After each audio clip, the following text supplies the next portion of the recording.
નમસ્કાર, વિવાદમાં સંવાદનું મહાપ્લેટફોર્મ એટલે બિગ ડિબેટ. સ્વાગત છે આપનું બિગ ડિબેટમાં. હું છું આપની સાથે સંધ્યા. અને રાહુલ ગાંધીએ કીધું છે કે 2019માં બનશે કોંગ્રેસની સરકાર. બીજેપી ડરાવી રહી છે અને કોંગ્રેસથી ડરવાની જરૂર નથી.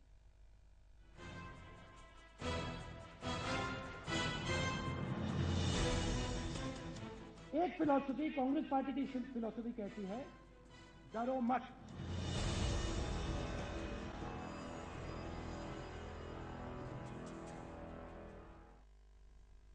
તો વેકેશન પરથી પરત આવ્યા બાદ રાહુલ ગાંધી આક્રમક મૂડમાં દેખાઈ રહ્યા છે. રાહુલ ગાંધીએ કોંગ્રેસની જનવેદના સભામાં એક જ દિવસમાં 2 વખત વડાપ્રધાન મોદી અને ભાજપને આડે હાથ લીધા. રાહુલ ગાંધીએ ભાજપની ફિલોસોફી લોકોને ડરાવવાની હોવાનો આરોપ લગાવ્યો છે અને નોટબંધીને ગરીબો પરની સર્જિકલ સ્ટ્રાઇક ગણાવી છે. તો બીજેપીએ પણ આનો વળતો જવાબ આપ્યો. शिव जी की फोटो में कांग्रेस का थे, तो फिर मैंने सोचा कि भाई दूसरी फोटो देखता हूं. अभी आपने सत श्री अकाल कहा था, मुझे कहा गया. मैंने गुरु नानक जी की फोटो देखी, उसमें कांग्रेस का चिन्ह. मैंने बुद्धा की फोटो देखी, उसमें कांग्रेस का चिन्ह. महावीर जी की फोटो देखी, उसमें कांग्रेस का चिन्ह. हजरत अली जी की फोटो देखी, उसमें कांग्रेस का चिन्ह. एक फिलॉसफी कांग्रेस पार्टी की फिलॉसफी कहती है डरो मत, और दूसरी फिलॉसफी कहती है डरो और डराओ. अब आप बीजेपी की पॉलिसीज को देखो.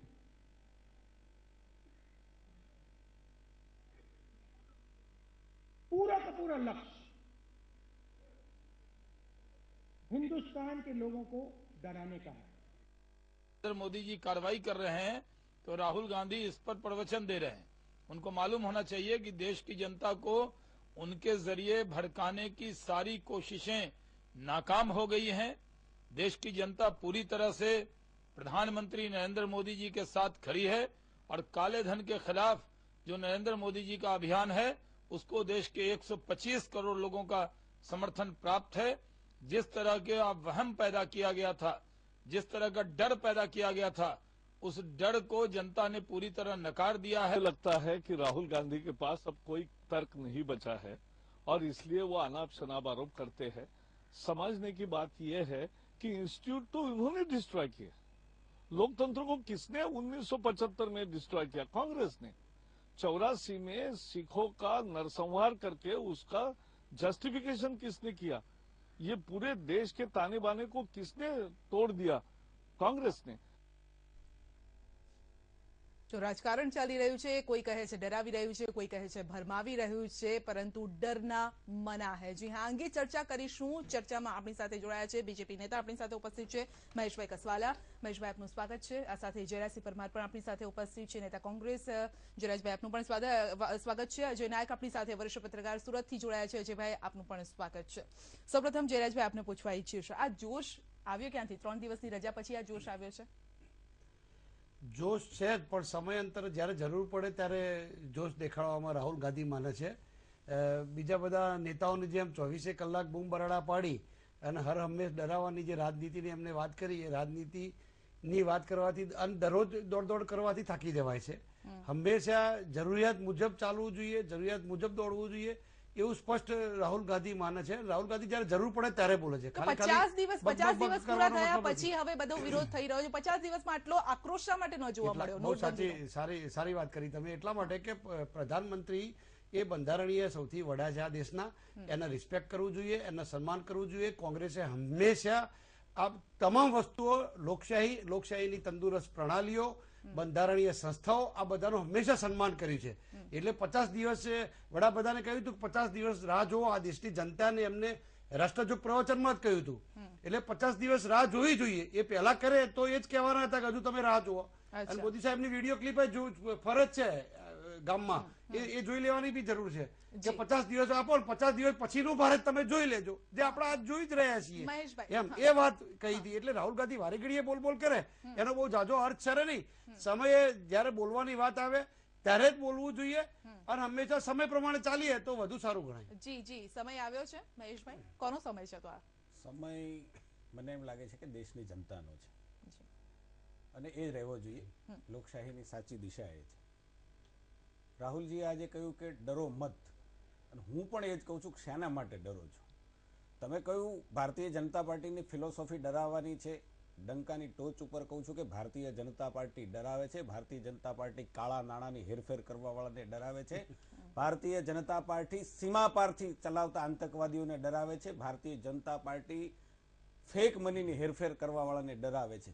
ડરાવે છે એને ડરો છો તમે, સાબિત કરી દીધું છે કે અમે ડરીએ. સવાલ એ છે કે તમારે આ બધા વચ્ચેનો સંબંધ શું છે એ તમારે હિન્દુસ્તાનની જનતા સામે ક્લેરિફાઈ કરવું. એટલે જનતા નથી ડરતી, દેશની કોંગ્રેસ અંદર ડરે છે. 50 દિવસ થયા, 50 દિવસ થયા, તમે 50 દિવસ બુમરેંગ કરી. હિન્દુસ્તાનની જનતાએ નરેન્દ્રભાઈએ જે પગલું આર્થિક ક્ષેત્રે લીધું એને વધાવી લીધું, અને દેશની જનતાએ ક્યાંય તમારી બુમરેંગની અંદર તમને સપોર્ટ ન કર્યો. સપોર્ટ કર્યો તો માત્ર નરેન્દ્રભાઈએ જે પ્રકારનું પગલું હિન્દુસ્તાનની આર્થિક તાકાત માટે લીધું છે એને બધાએ સરાહ્યું, એને બધાએ એન્ડોર્સ કર્યું ને એના ચૂંટણીના પરિણામો પણ તમે જોયા હશે. ઓરિસ્સા જોયું હશે, મધ્યપ્રદેશમાં બંને ચૂંટણીઓમાં પરમ દિવસે પણ ચૂંટણી ગઈ. સવાલ એ છે કે જે મુદ્દાની જ વાત કરું, તમે જેના માટે જન આક્રોશ રેલી કરી હતી એમાં તમારે વિડ્રો થવું પડ્યું. તમે આજે જન વેદના રેલી કરી. જનને વેદના છે જ નહીં ભાઈ. લોકોનું જનમાનસ સમજી ગયું છે કે ઉજ્જવળ ભવિષ્ય માટે નરેન્દ્રભાઈએ જે પગલું એમાં શોર્ટ ટર્મ કદાચ કોઈ સહન કરવાનું આવે તો દેશની જનતા તૈયાર છે. તમને શા માટે તકલીફ છે એ દેશની જનતાનો સવાલ છે. એનો જવાબ આજે રાહુલ ગાંધી નથી આપ્યો. જયરાજભાઈ આપની પાસે આવું છું. અજયભાઈ પાસે પહેલા જઈએ. આ રાજનીતિ જે થઈ રહી છે તેને જાણવાનો અજયભાઈ પાસેથી પણ પ્રયત્ન કરી. આપની પાસે જવાબ લઈશ. અજયભાઈ, કોઈ કહે છે ડરાવી રહ્યું છે, કોઈ કહે છે ભરમાવી રહ્યું છે. જનતા આખરે જાય તો જાય કહા?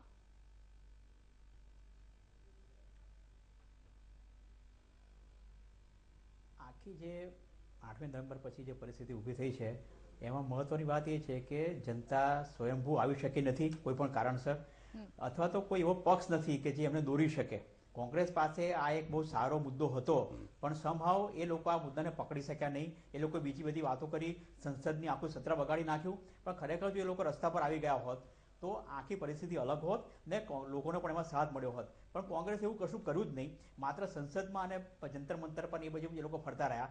જ્યાં ખરેખર સીડી પર આવી ગયા હોત તો મને એવું લાગે છે કે એમને લોકોનો સપોર્ટ મળ્યો હોત.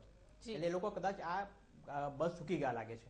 જયરાજભાઈને કદાચ વધારે ખ્યાલ આવશે મારા કરતા. હા, એ સવાલ પૂછ્યો પણ એમ કે છે 50 દિવસ પૂરા થવાની અમે રાહ જોઈ રહ્યા હતા. જયરાજભાઈ, હું એ જ કહું છું એમને જે વાત કરી મહેશભાઈ એ વાતને હું બરાબર જવાબ આપવા માંગુ છું. કાળા નાણાંને ડરવાની વાત કરી. આટલી બધી માધ્યમોમાં આટલી બધી લાઈનો આવતી હતી, આટલી બધી લોકો પરિસ્થિતિ હતી, એમાં તમારે રાહ જોવાની ક્યાં જરૂર હતી? વાત ખાલી એટલી જ હતી તમે કોંગ્રેસ વાળા નોટબંધીનો વિરોધ ન કરો પણ લોકોને સવલત મળે એ માટે તો તમે આવી શક્યો હોત રસ્તા પર. અરે આવે જ તા ભાઈ. રાહુલ ગાંધી લાઈનમાં ઉભા જ રહ્યા હતા અને એમની વાચા આપવા માટે ગયા હતા. પૈસા બદલાવા નતા ગયા આજે ભાઈ. આપણે એના કરતા મહેશભાઈની વાતથી આગળ વધારું. મહેશભાઈ કહે કે કાળા નાણાંમાં ડર છે જ નહીં ભાઈ. તમારું મહેશ સાહેબ બિંદાસ જ ફરે છે ભાઈ. તમે એમને ડર પેદા કરી શક્યા નથી. ભજીયાવાળામાં ડર પેદા કરી શક્યા નથી. તમારા 63 ભારતીય જનતા પાર્ટીના નેતાઓ જેમની પાસેથી 2,000ની નવી નોટો પકડાઈ છે, કાળું નાણું પકડાયું છે, એ 63 જણા જેમની પાસેથી ઓછામાં ઓછા 900 કરોડ જેવા રૂપિયા થાય છે એ બિંદાસ ફરે છે ભાઈ. વિજય મલ્યાઓ બિંદાસ જ ફરે છે. યેદુરપ્પા બિંદાસ ફરે છે. એટલે કાળા નાણાવાળાને ડર નહીં, એમને ડરાવા છે. કોને ડરાવા છે? જે રોડ ઉપર બિચારો નાનો વેપારી છે એને ડરાવો છે. ઇન્કમ ટેક્સની નોટિસો આપીને મધ્યમ વર્ગ છે એને ડરાવો છે. જે લાઈનમાં ઉભા રહીને મજૂરી કરીને પોતાના પૈસા બદલાવવા માટે ઉભો તો એને ડરાવો છે. અને એના કરતા રાહુલ ગાંધીએ તો એના કરતા આગળ વાત કરી છે કે ભારતીય જનતા પાર્ટીનો મૂળભૂત પાયો ડરાવવાનો છે. એમને આખી જિંદગી જ્યારથી એમની સ્થાપના કરતી ત્યારથી ડરાવવાની રાજનીતિ કરી છે. આ દેશના બે ભાગલા સાંપ્રદાયિકતાની વાતના નામે એમને હિન્દુ મુસ્લિમની કરીને બહુમતીના જોરે લઘુમતીને ડરાવવા કોશિશ કરી છે. ક્યાંક આદિવાસી વિસ્તારોમાં સબરીમાલાના બીજા ત્રીજા કાર્યક્રમો કરી અને બહુમતીથી પાછા ક્રિસ્તીઓને ડરાવવાનો ધંધો કરે છે. ક્યાંક એમને જાતિવાદના નામે ડરાવવાનો ધંધો કર્યો છે હંમેશા. અને પછી કશું ના મળે જયારે એમ કહ્યું કે હવે આપણને આમાં સફળતા મળતી નથી એટલે મિયા મુશરફના નામે ડરાવવાનો કર્યો. આ એક ભારતીય જનતા પાર્ટી છે. એ જ ભારતીય જનતા પાર્ટી એવું કહેતી હતી કે જો કોંગ્રેસ છે તો પાકિસ્તાનમાં ટેટા ફૂટશે. અને ભાઈ ક્યાં ફૂટ્યા ભાઈ? એટલે ક્યાંક બહુમતી એમને લાગ્યા કે હવે નવરા પડ્યા છે તો બહુમતીના નામે પાકિસ્તાનથી ડરાવે છે, ક્યાંક રાષ્ટ્રવાદના નામે ડરાવે છે. મહેશભાઈ, અને હમણાં સર્જિકલ સ્ટ્રાઇકના નામે આવું કરતા હતા. જયરાજસિંહ, આવું કઈ હોય જ નહીં. આજે જયરાજસિંહ, ફરીથી એમનો ભોપાળો નહીં, નીકળ્યો. તમારે બોલીને સમય આપણા કાઢવો હોય તો સૈનિકે એમાં કઈ વાંધો પણ ખાવાનો નથી. સૈનિકે પણ ભારતીય ખાવા જનતા આપવાનો વિડીયો પાર્ટી મૂક્યો. એ વિડીયોમાં તેમને ભારતીય સર્જિકલ જનતા સ્ટ્રાઇક પાર્ટી નામે ભોપાલ પાકિસ્તાનના નામે નીકળ્યું છે. ડરાવે આ દેશની જનતા આજે માની શકે પકડાયા જ છે ખરી? ભાઈ. જયરાજસિંહભાઈ, એટલે તમે જયરાજસિંહભાઈ, જબરદસ્ત be કર્યો. respect. ભારતીય જનતા પાર્ટી પાકિસ્તાનના નામે કે મિયા મુશરફના નામે આ દેશની જનતાને ડરાવે એવું આ દેશની જનતા માની શકે ખરી? તમારે અરે સમય ડરાવે છે બગાડવો અત્યાર હોય, સુધી. તમારે ખોટી વાર્તા કરીને તમે સમય ડર બગાડવો હોય તો શું એનો કોનો કોઈ ડર પ્રશ્ન છો? નથી. તમે શું પગલા લીધા? સવાલ અમે તમારા પગલા ભારતીય લીધા જનતા છે, પાર્ટીના નેતાઓ અમે પાસે પગલા લીધા છે, તમે શું પગલા લીધા છે? અમે બધા જ એની પગલા તો વાત જેટલા કરો ને. લેવાય એટલા પગલા લીધા છે આ કે દેશની સાહેબ, એક અંદર. પણ ભારતીય જનતા પાર્ટીએ આ લીધા દે- જયરાજસિંહ, તમને બોલ્યા ત્યારે હું નથી બોલ્યો. આ દેશની જી. અંદર બતાવો તો ખરા. અઢી વર્ષથી જે પ્રકારે આર્થિક દ્રષ્ટિએ હિન્દુસ્તાનનું નામ આ વિશ્વની અંદર આગળ વધી રહ્યું છે, તમે પહેલા નક્કી કરો છો ક્યારેય ભાઈ. નહોતું સાહેબ, ના, ક્યારેય ના, તમે નહોતું. નક્કી કરો છો. ન તો તમે વિશ્વના ન તો તમે તમામ ભારતીય શાસ્ત્રીઓ જનતા ના પાડે પાર્ટીના છે. શાસનને સપોર્ટ કરી શકતા, અરે, વિશ્વના કે ન તમામ તો તમે શાસ્ત્રીઓ ના કરેલા પાડે છે. કામોનો તમે શ્રેય લઈ તમારી શકતા. સાથે. તમે કરેલા વાત કરો કામોનો છો. શ્રેય પણ નથી લઈ શકતા. ના, ના, તમે ના, એક વાત બાજુ કરો. વાઇબ્રન્ટ ગુજરાતનો વિરોધ કરો છો, તમે એક બાજુ પ્રવાસી ભારતીય દિવસનો વિરોધ નથી કરતા. કારણ બંને એક જ પ્લેટફોર્મ છે.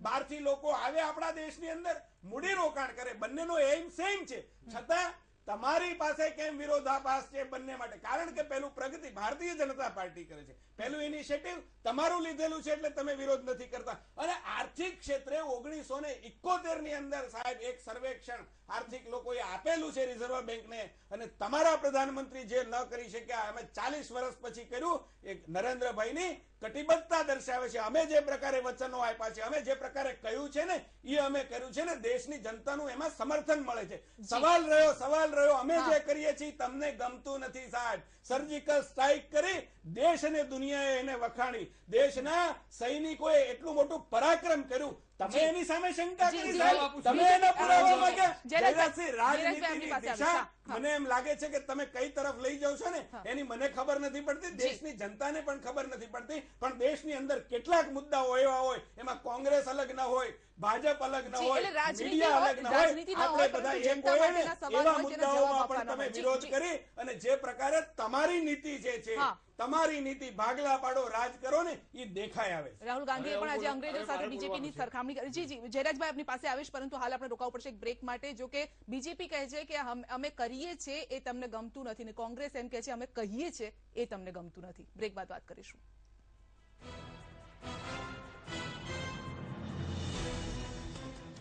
एक फिलॉसफी कांग्रेस पार्टी की फिलॉसफी कहती है डरो मत।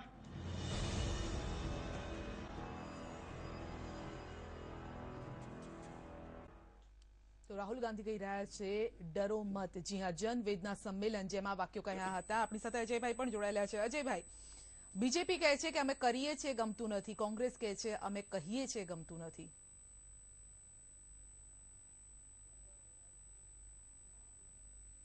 એટલે આમાં એવું છે કે બંને જે મુખ્ય પક્ષો છે, રાહુલજી એવું કહે છે કે ડરો મત, ને નરેન્દ્ર મોદી એવું કહે છે કે મને મારે જાનનું જોખમ હોય તો પણ હું આ કરીશ. એટલે ખરેખર લોકો કન્ફ્યુઝ છે કે આ ખરેખર બંને પક્ષને સહુ થશું. એક રાષ્ટ્રીય પક્ષ તરીકે તમે જ્યારે દેશને લીડ કરી રહ્યા હો ત્યારે સાચું માર્ગદર્શન આપવાને બદલે જે પર્સનલ લેવલ પર બિલો બેલ્ટ જેને કહેવાય એ રીતના જે હુમલા થઈ રહ્યા છે, આક્ષેપો થઈ રહ્યા છે, એ ખરેખર લોકશાહીમાં આવું થવું ન જોઈએ. એની જગ્યાએ આ પ્રકારનું થઈ રહ્યું છે.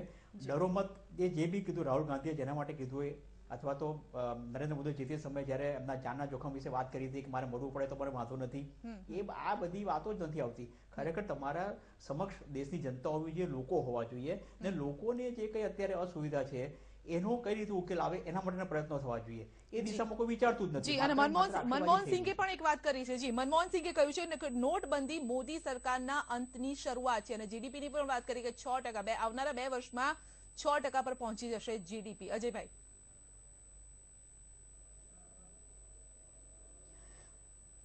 મનમોહન સિંહ આપણા સન્માનીય ભૂતપૂર્વ વડાપ્રધાન છે, પોતે અર્થશાસ્ત્રી રહી ચૂક્યા છે, એટલે એમને અર્થશાસ્ત્ર વધારે ખબર પડે આપણે સમજી શકીએ એવી વસ્તુ છે. ને અત્યારે આપણે જો દેશમાં અત્યારે જે ટ્રેન્ડ છે એ રીતે એવું લાગે છે કે જીડીપીમાં ઘટાડો થશે, પણ ઘણા બધા લોકો એવું પણ કીધું છે કે એ બી જે કંઈ ઘટાડો હશે ટાઈમ બિંગ હશે, એટલે કે ટૂંકા ગાળાનો હશે. એક સેક્ટર જે છે સૌથી વધારે જો નોટબંધીને અસર થઈ હોય તો એ માત્ર રિયલ એસ્ટેટ સેક્ટર છે કે જેને સૌથી વધારે અસર થવાની છે, કારણ કે કાળું નાણું સૌથી વધારે એમાં ફરી રહ્યું છે. બાકી જે બીજા જે સેક્ટરો છે એમાં હું નથી માનતો કે આટલી બધી અસર થાય. રિયલ એસ્ટેટ સેક્ટરને 6 થી 12 મહિના કદાચ એનાથી પણ વધારે સમય રિવાઇવલનો થઈ શકે.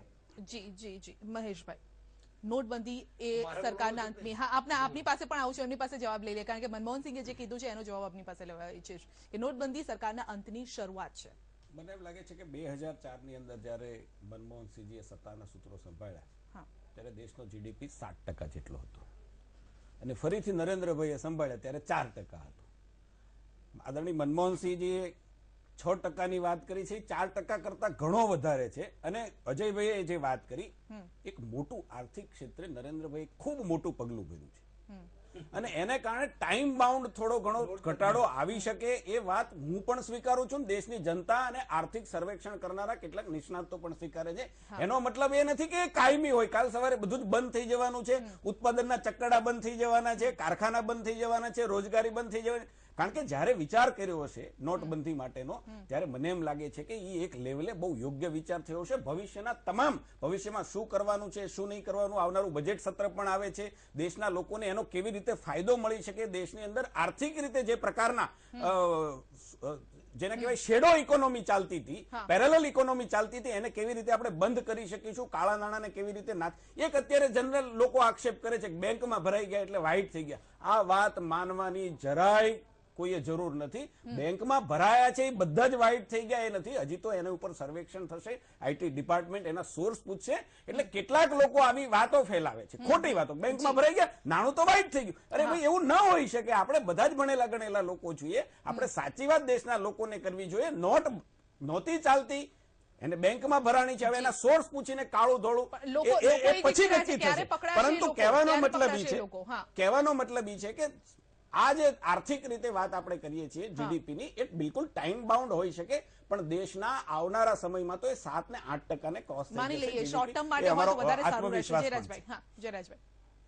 એક તો મહેશભાઈ જે બોલે છે ને એ લગભગ ભારતીય જનતા પાર્ટીના તમામ આગેવાનો એક સ્ક્રિપ્ટ લઈને આવે છે, બેઠી પણ એ તો જયરાજસિંહ હવે એ જ બોલીએ ને, તમે તમારું બોલો, અમે અમારું બોલીએ. તમને શાંતિ સાંભળો, તમે તમારું બોલો, અમે અમારું બોલીએ. તમને શાંતિ સાંભળવા નહીં તો ક્યારે નહીં બોલવા દો. અરે તમે તમારો પક્ષ રાખો જયરાજસિંહ, તમે તમારો પક્ષ રાખો, અમે અમારો રાખીએ. તમે જૂઠા લોકો છો. ના ના, તમે લોકો જનતાને તમારી જાહેરાત કરો છો. તમે જે વાત કરો છો, તમે તમારી પાર્ટીનો જયરાજસિંહ પક્ષ રાખો, અમે અમારી પાર્ટીનો રાખીએ. તમે તમારો ભાગ તમે બોલો, પણ ભારતીય જનતા પાર્ટી શોધી કાઢો પણ જયરાજસિંહ બિલકુલ માનવા તૈયાર નથી. તમે બોલી લો, અમારે સહેજ પણ માનવાનું છે. તમે તમારી પાર્ટીનો પક્ષ રાખો, અમે અમારી પાર્ટીનો. તમને ઉપરથી સ્ક્રિપ્ટ આપી લો, તમે બોલો, અમને ઉપરથી સ્ક્રિપ્ટ આપી લો, અમે બોલીએ. અને આપણે એ બોલી એમને બોલી જાઓ, પબ્લિક જજ કરે સાચું શું ને ખોટી છે. તમે બોલી લો, જજ કરે. તમે બોલી લો, બોલે આપ બોલો. જી જી, આ તો પબ્લિક જજ કરે. પબ્લિક એટલા માટે કે તમે જે જનતાને ચોર માની રહ્યા છો ને એવું નથી ભાઈ. તમે જ સાવકાર છો. સાવકાર તમે નથી. તમે આખી બંધારણીય આજે રાહુલ ગાંધીએ જે વાત કરી છે, મુદ્દાની વાત કરો. આજે ઉર્જિત પટેલ ભાગ્યા છે, 60 પગથિયા કુદીન ભાગ્યા છે, તો કાલે અખબારમાં આવશે, કદાચ મીડિયા સુધી તો હવે વાત આવશે. હમણાં તમને મોઢું બતાવવાની શરમ આવશે ભાઈ, તમને ખબર નથી. એટલે વાસ્તવિકતાથી બહુ તમે કલ્પનાઓમાં રાચો છો, બહુ સ્વપ્નમાં જીવો છો ને ટીવીના પડદે જીવો છો ભાઈ. તમને વાસ્તવિકતાની ખબર નથી ગામડામાં શું સ્થિતિ છે. તમે તો ખાલી 4 શહેરોની અને શહેરોમાં બી સારા ભદ્ર વિસ્તારોની વાત કરો છો, ગામડાની સ્થિતિ જ ખબર નથી. અને તમે શેની નોટિસોની વાત કરો છો. અલ્યા તમારા 63 કાળા નાણાવાળા ભારતીય જનતા પાર્ટીના જે ચોરો પકડાયા છે ને એ એમને તો ખાલી પકડી બતાવો ભાઈ. તમે બીજા બધા ક્યાં નોટિસ આપી, બીજા બધા સારી જનતાને ક્યાં તમે ચોર ચિત્રો છો યાર. મને તો નવાઈ લાગે છે કે તમે ગુજરાતની દેશની જનતાને શું સમજો છો. તમે લોકો 130 કરોડ જનતાને શું તમે ચોર સમજો છો. નોટિસ એટલે શું? અરે ભાઈ બેંકમાં બધો હિસાબ તો આપશે, તમે આપજો નોટિસો. તમારી તાકાત હોય એટલી, એના માટેનો તમારો જો ઇન્ફ્રાસ્ટ્રક્ચર છે, તમારે જો ઇન્કમ ટેક્સમાં એટલા અધિકારીઓ છે, તમે જે રેડો પાડો છે એટલે શું પેલા કઈ રેડો નહોતી પડતી એમ માનો છો? રેડો પડતી હતી ભાઈ. તમારા એક પણ વ્યક્તિ કોંગ્રેસો પકડાયો હોય તો મને બતાવો આખી નોટબંધીમાં એક પણ કોઈ પાસેથી 100 રૂપિયા પકડાયા હોય. તમે જનતાને ગેરમાર્ગે દોરી રહ્યા છો. અને બીજું કહું, રાહુલ ગાંધીએ જે મુખ્ય વાત કરી છે બંધારણીય સત્તાઓને ગેરમાર્ગે દોરવાની, એમને આરબીઆઈ ને તમામ વસ્તુઓ, એ પછી જજોની નિમણૂકની કોલેજિયમ હોય કે, અને તમે વાત કે તમે જ લોકો નરેગાની વાત કરતા હતા, મસ્કરી કરતા હતા પાર્લામેન્ટમાં. તમારા નરેન્દ્રભાઈ મસ્કરી કરતા હતા કે આ મોટામાં મોટું મોન્યુમેન્ટ છે નિષ્ફળતાનું. તો શેના માટે થૂકેલું ચાટો છો? રાહુલ ગાંધીએ પણ આજે મજાક ઉડાવી છે. રાહુલ ગાંધીએ પણ આજે મજાક ઉડાવી છે. જયરાજભાઈ, થૂકેલું ચાટો છો કેમ? જયરાજભાઈ, લગભગ 14 વખત ડરોમત બરાબર કીધું છે. એ પણ મિમિક્રી નરેન્દ્ર મોદીની મિમિક્રી કરી છે. નરેન્દ્ર મોદી. મને બોલવા દો. તમે બોલ્યા મેં ઘણા સાંભળ્યા છે. કોંગ્રેસે અંગ્રેજોને ભાઈ પગાડ્યા છે. કોંગ્રેસ અંગ્રેજોથી ડરી નથી, કોઈ વિદેશી આક્રમણ કરે અને આ કોમવાદી તત્વોથી બી ડરી નથી અને ડરવાની પણ નથી. જો તમને કહી દઉં, કોંગ્રેસ હંમેશા ગરીબ તરફી વિચારધારા ધરાવે છે. તમારા ઉદ્યોગપતિઓથી બી ડરવાની નથી, પૈસા વાળા મહેશભાઈ પાસે સમયનો અભાવ છે. દલિત અમારો વર્ગ છે, અમારી લગ્ન બગાડવા છે, આદિવાસી અમારો વર્ગ છે, ગરીબ માણસ અમારો વર્ગ છે. જયરાજસિંહ, હવે મને બોલવા દો. હવે તો બોલવા દો. એટલું તો કહ્યું પાડો. તમે અંગ્રેજોને ભગાડ્યા, અંગ્રેજોને શું કામ રાખી? અને અંગ્રેજોને અમે ભગાડવાના છીએ. 31 ડિસેમ્બર તમારા જેવા તો કેટલા તમે 9 વર્ષ અંગ્રેજોનું 9 વર્ષ વિસરવા માટે તમારા રાહુલ ગાંધી ક્યાં જાય છે? આવી રીતે નફરતની વાત કરી ટીવી ઉપર અને તમે છવાઈ જશો. સવાલ ઈ છે આ દેશની અંદર રાહુલ જાહેર કરીશ ને ભાઈ, રાહુલ તમને ભારતીય જનતા પાર્ટી સસ્પેન્ડ કરી દેશે. વાત કરે. રાહુલ ગાંધીને ફિલોસોફીની ખબર નથી. રાહુલ ગાંધીને હું તમારા ફિલોસોફી શું કહેવાય એ ખબર જ નથી ભાઈ. જાસૂસી કરવા જવાની વાત કરીશ ને ભાઈ, તમારી તો શેના માટે જાસૂસી કરી છે? જયરાજસિંહ, હવે બોલવા દો. તમે હમણાં મને નથી આપણી પાસે સમય. શીખવાડતા હતા હમણાં મને. હું તમને જયરાજભાઈ, મહેશભાઈ, આપણી પાસે સમયનો અભાવ છે. આપણે આ ચર્ચાને અહીં જ રોકવી પડશે, કારણ કે નહીંતર આ ચર્ચા બહુ લાંબી થઈ શકે એમ છે. આપણે સમયનો અભાવ છે, આ ચર્ચાને અહીં જ રોકવી પડશે અને બૂમાબૂમમાં આ ચર્ચાનો સમય પણ આપણે ગવાઈ દીધો છે. માટે અત્યારે બસ બિગ ડિબેટમાં આટલું જ. આપ સૌનો અમારી સાથે જોડા બદલ આભાર. જો કે રાહુલ ગાંધી કહી રહ્યા છે ડરો મત, 2019માં આવશે કોંગ્રેસની સરકાર અને ત્યારે આવશે અચ્છે દિન. બધા જ રાહ જોઈ રહ્યા છે અચ્છે દિનના. કોણ આપે છે અચ્છે દિન જોઈશું. एक फिलॉसफी कांग्रेस पार्टी की फिलॉसफी कहती है डरो मत.